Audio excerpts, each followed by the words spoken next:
Halloween's still a couple of weeks away, and pumpkins are everywhere you look right now. Amy James from Knowledge Essentials is here to show us some learning activities that you can do with your pumpkins before you carve them into jack-o'-lanterns. Amy, we appreciate you coming in. Thanks for having me. Okay, so how do we teach our kids something with a pumpkin? Well, you start by picking them out, and when you're picking them out, ask your child to pick out a couple of pumpkins that they think weigh the same. And if you can afford to buy both, and then verify the weight with a scale when you get home. Okay.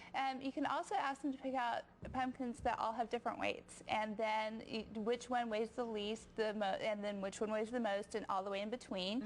And again, verify it when you get home. And then you can do some really neat measuring activities with them, because it's kind of, first you think measuring with a pumpkin, how? You can't use a yardstick, so what you do is you use a piece of string. Okay. And you can use yarn. This is gift wrapping cord, and you measure from the top, the bottom to the top, and then you take that and you use a ruler to see how long this is. Right. And you do the same thing with taking it around.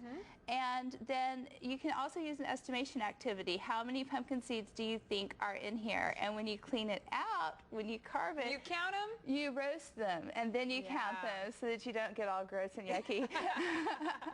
That's great. Those are good activities. And then, of course, all the kids want to put the faces on the pumpkins and carve them and things like that. It's kind of early to carve, do you think? It is early to carve. The pumpkins only last 2, 3, maybe 4 days at best. Once you carve it. Once you carve them, but they last like this all the way up until Halloween. Right. So what you want to do is let your child do some cutting and some taping, and cut and tape many types of faces onto the pumpkins.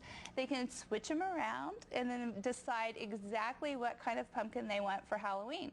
That's good. Yeah, we actually used clip art. So we took clip art that was big like this, and it was small, and we enlarged it, and then we let some children cut it out and color, and that's how we make the different faces. And you can find so much clip art for free online that you can find all kinds of mouths, nose, eyes, glasses.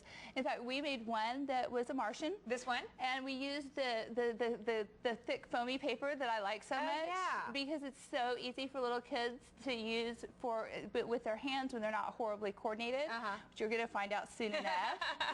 And then we used these were a little more intricate to cut, and that could be used for like 3rd graders, maybe 4th graders. And this is a traditional pumpkin with traditional shapes.